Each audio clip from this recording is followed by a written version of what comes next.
Bueno, continuamos aquí en nuestro espacio de Simple y Claro, como siempre, transmitiendo para toda la provincia de Tierra del Fuego.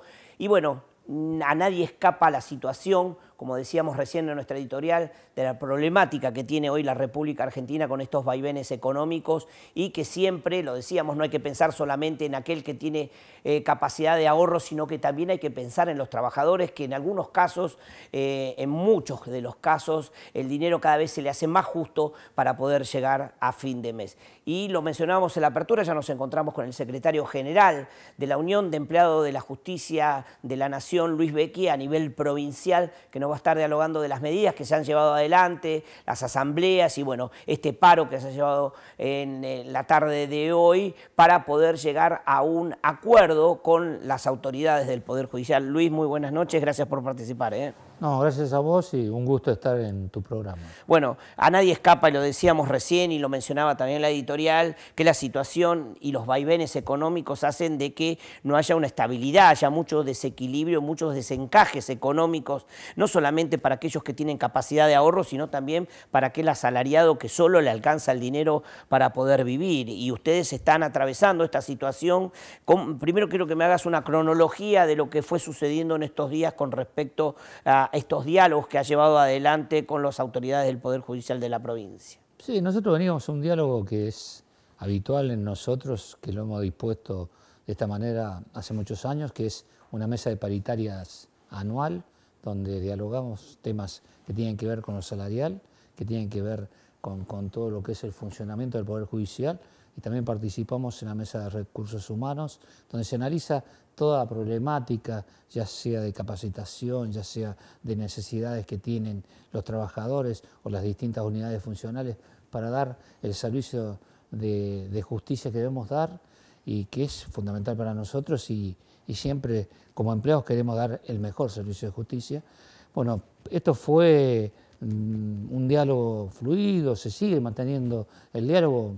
Por lo general nuestra organización gremial es dialoguista, es de consensuar los temas, pero bueno, en el mes de junio, cuando tuvimos una respuesta rotunda de parte del Superior Tribunal, que sobre la materia salarial no iba a haber ningún tipo de respuesta, no iba a haber ningún tipo de incremento salarial, ahí decidimos, luego de las elecciones, para no mezclar lo que es gremial con lo que es político, empezar medidas de fuerza que se iniciaron los primeros días de julio, y a partir de ahí dijimos que a pesar de estar la feria judicial entre medio, nosotros a la vuelta de la feria judicial íbamos a seguir con medidas y por eso el día 29 de julio, cuando regresamos, ahí hicimos la primera asamblea y ya hicimos asamblea continuamente y los primeros días de agosto hicimos el primer paro de 24 horas, después a mediados de agosto otro paro de 48 horas. Luis, después de esos paros, tuvieron la posibilidad de volver al diálogo, seguramente, y entonces, ¿qué se planteaba? ¿Todavía estaba la negativa por parte o por ahí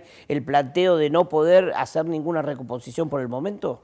Sí, el diálogo fue más que nada para mantener la relación con el Superior Tribunal de Justicia y pudimos resolver algunas otras cuestiones que no tienen que ver con lo salarial, pero ahí fue donde nosotros dijimos que tal vez ellos tenían que hacer un esfuerzo o bien un análisis del presupuesto y rever esta cuestión de que hay cuestiones que pueden esperar, que son nuevos ingresos, que son tal vez capacitaciones, que son eventos, que son todas cuestiones que están presupuestariamente dispuestas y que si no se llevan a cabo no van a traer ningún perjuicio al servicio de justicia, pero sí está trayendo un perjuicio no darle un salario digno a los trabajadores, porque nosotros decíamos que queríamos un salario para el trabajador que el inicial tenga el mismo salario de lo que es la canasta familiar.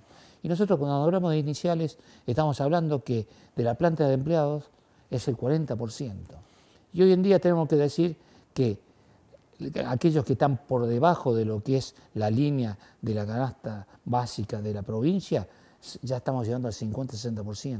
Y ahí estamos hablando cronológicamente, como veníamos dialogando recién, hasta antes de las PASO, antes del 12 de agosto. Posteriormente tuvimos todo este adebacle económico que nos llevó a una devaluación tremenda, con un aumento del dólar de 42, 43, casi a 60, bueno, ahora acomodado, pero dentro de esos números, ¿no? El huracán del 12 de agosto. Claro. El huracán que yo creo que ningún gremio puede restablecer el salario de acuerdo a lo que pasó en ese momento. Además, lo malo que tenemos es que todos alimentos, los precios suben de acuerdo al dólar, pero después cuando el dólar baja, no bajan. Bueno, yo lo reitero casi permanentemente. Tenemos esa mala costumbre en la Argentina en general de que si el dólar sube, todo sube, y vos lo decías recién, pero si el dólar baja, ninguno de los productos baja, a no ser estas medidas que se han tomado en estos últimos días, donde le han quitado, no en el caso de la provincia de Tierra del Fuego, pero sí en el continente, el IVA a algunos productos, pero bueno, son paliativos que no terminan de acomodar la economía familiar, porque como decíamos recién, hay muchos trabajadores que no todos tienen capacidad de ahorro y que la plata le alcanza para vivir en el mes, ¿no? Este plan económico lo único que ha hecho es generar más pobres. No pobres ya directamente trabajadores, sino toda la sociedad en general. Tenemos un nivel de pobreza que pocas veces he visto. Aquí en Tierra del Fuego todas las medidas que tomaron fueron en contra de Tierra del Fuego. Es más, hicieron tener menos ingresos y menos posibilidades de rediscutir cuestiones salariales porque la provincia no, le afectó estas medidas que tomaron y además congelaron lo que para nosotros es importante, que todo tiene que ver de los derivados del petróleo, que es lo que ingresa para nosotros por la retención, de acuerdo a la coparticipación. Entonces, nosotros decimos que no podemos dejar de discutir salarios, no nos queremos decir que desconocemos la realidad provincial y nacional, pero acá hay personas que ya directamente están teniendo serios problemas para poder llevar el alimento a sus casas y nosotros esto no lo podemos permitir. Un país como el nuestro, que es un productor de alimentos, no puede hacer pasar hambre al pueblo en general. Y nosotros estamos diciendo, no es que un judicial pasa hambre, pero está pasando necesidades que antes no pasaba y está complicándose la vida porque nosotros ya lo dijimos, el Superior Tribunal da adelanto de sueldo. Quiere decir, hay muchos judiciales que están viviendo un mes adelantado y el perjuicio de esto es que están viviendo un mes adelantado y ahora, como ya no le alcanza con ese mes adelantado, viven un mes adelantado con la tarjeta y entonces tiene un perjuicio mayor. El día que no pagan la tarjeta van a tener la vida adelantada porque la tarjeta es la usura más grande que hay. Ni hablar. Acá el único negocio que hubo fueron para todos aquellos que trabajan financieramente, los bancos, todos los que trabajan en la timba financiera han sacado el mejor provecho. Acá el único que pagó con congelamiento de salario y con un mal sistema de vida son los trabajadores. Luis, hace varios años que vos conducís los destinos del sindicato, pero también tenemos que tener en cuenta que estamos en un periodo de transición de gobierno también. Más allá de que la justicia es independiente, tenemos que saber que hay un presupuesto presentado, que este presupuesto todavía no puede ser tratado hasta tanto no se presente también el presupuesto nacional. ¿Vos crees que esto también traba un poco la negociación por parte de los gremios y en este caso la justicia? En la justicia sería lamentable que un cambio de gobierno haga perder la independencia judicial, ¿no? Nosotros queremos un poder judicial fuerte, que tiene que ser independiente en lo jurídico y en lo económico, por lo tanto tiene que dar las respuestas económicas como patrón que son a sus trabajadores, porque si no son ellos los que tienen que muchas veces estar resolviendo cuestiones de trabajadores de la parte privada, la parte estatal, porque por cuestiones que ha pasado con el trabajador y no resuelven las cuestiones internas con sus trabajadores. No podés tener un trabajador judicial que va a trabajar con un montón de problemas. ¿Qué solución puede tener hacia un conflicto que trae un ciudadano? Yo te estoy hablando de la parte jurisdiccional, que es la parte importante del Poder Judicial. ¿Cómo hacés vos para tener mal pago a un trabajador que está en una fiscalía, en una defensoría, en un juzgado de familia, en un juzgado penal, en un juzgado civil, que todas las personas, los ciudadanos que vienen con problemas, ya sean económicos, familiares, de vida, y esta persona tiene que transmitir lo mejor de sí para que este ciudadano se sienta bien atendido? No hay forma. Entonces, nosotros creemos que es una necesidad darle una recomposición salarial a aquellos que son la cara visible de lo que es la prestación del servicio de justicia. Y esto no está pasando. Hay algunos que pueden esperar, como bien decís vos, hay algunos que tal vez todavía tienen posibilidad de ahorro, pero son los menos. Claro. Son los menos. La pirámide ya no es pirámide. Ya directamente tenemos algo que pasó a ser ni un rectángulo, porque está tan desnivelado la pirámide judicial que hace que tengamos una base muy importante de asalariados que hoy día están por debajo de la canasta familiar. Luis, te ocupa también la responsabilidad a nivel nacional, en el Secretariado Nacional. ¿Qué me podés decir? ¿Cómo está el resto de las jurisdicciones? Seguramente mal, pero ¿qué medidas se están tomando a nivel nacional para también paliar esta problemática? Y mira, a nivel nacional, nosotros el mejor ejemplo que teníamos era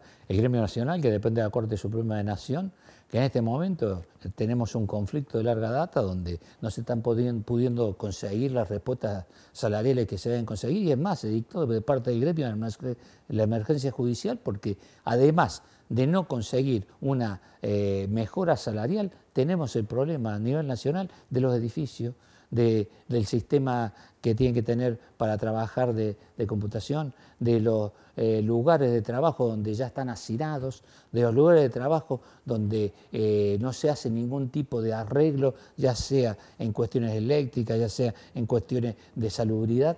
Nosotros declaramos la emergencia judicial y esto fue presentada ante el Consejo de la Magistratura y ante la Corte, y no hay ningún tipo de respuesta. Estamos viendo como una parálisis de parte de aquellos que tienen que dar respuesta, que nos preocupa y nos ocupa a la vez, porque hoy los compañeros de la Comisión Directiva Nacional estuvieron a nivel nacional en la Corte esperando que se terminara el acuerdo que llevan adelante los cortesanos, y no hubo ningún tipo de respuesta a los reclamos que hace la Unión de Empleados de Justicia de la Nación a nivel nacional, y esto hace que la semana que viene haya un paro de 36 horas con movilización nacional a la Corte Suprema de Nación en los días 10 y 11 de septiembre. Bueno, ojalá que todo esto pronto se pueda solucionar. Evidentemente a nadie escapa lo que está pasando. Cada uno, como decíamos recién, necesita ocuparse y preocuparse por cada uno de los trabajadores de cada uno de los sectores. El Poder Judicial no está ajeno, evidentemente, a esta problemática, y vos lo decías, es mayor la cantidad de trabajadores que hoy quedan por debajo de esta línea de la canasta básica, si se quiere, y es lo que ustedes están buscando. De hecho, si no logran una respuesta en esta semana, ¿cuáles serían las acciones directas a llevar adelante la semana que viene? Sí, nosotros creemos que el viernes que vamos a hacer una asamblea provincial, no se descarta hacer otra medida de acción directa, porque creo que una vez que estás haciendo un plan de lucha, nosotros hemos dicho que declaramos la alerta y movilización durante todo el 2019, quiere decir que las acciones gremiales las vamos a llevar adelante hasta el último día de trabajo del empleado judicial, porque creemos que no vamos a conseguir la respuesta que los judiciales se merecen, porque creo que no van a poder dar la respuesta salarial que conformaría o bien le daría una solución a esta realidad económica que está viviendo el trabajador y a esta cuestión que yo creo que es insalvable ya. La canasta familiar acá en Tierra del Fuego está por arriba de 56, 57 mil pesos, sí. Y yo creo que hay muchos asalariados, no solo judiciales, sino privados y estatales, que están por debajo de esto. La solución tendría que ser para todos, pero bueno, también la debilidad que ha tenido todas las organizaciones gremiales hacen que el poder político no dé la respuesta que tiene que dar. Y también la inconducta de muchos que hicieron que por interés partidario o político rompieron la representación que tienen que tener con los trabajadores. Por eso, hoy en día, ni a nivel nacional ni a nivel provincial, tenemos una CGT fuerte como para salir a la calle a pedir soluciones para el pueblo trabajador. Luis, te agradezco muchísimo, vamos a seguir en contacto, esto es un conflicto que no se cierra en estos días, así que vamos a seguir manteniendo informado a toda la comunidad judicial, pero también a toda la provincia. Como decías vos, es un brazo ejecutor de lo que tenga que ver las actividades provinciales, es muy importante también que se pueda solucionar en el corto plazo, ¿eh? Yo te agradezco a vos porque me dan la posibilidad de transmitir esto y transmitir a toda la provincia, y nos preocupa y nos ocupa a nuestros representados. Quisimos también trabajar para todos, pero bueno, cada uno está asumiendo un rol, una representación. Yo represento a judicial y voy a tratar de prestigiar a cada judicial y más aún a aquel que menos gana. Gracias, muchísimas gracias. Gracias a vos. Quédense ahí, en minutos más seguimos en Simple y Claro.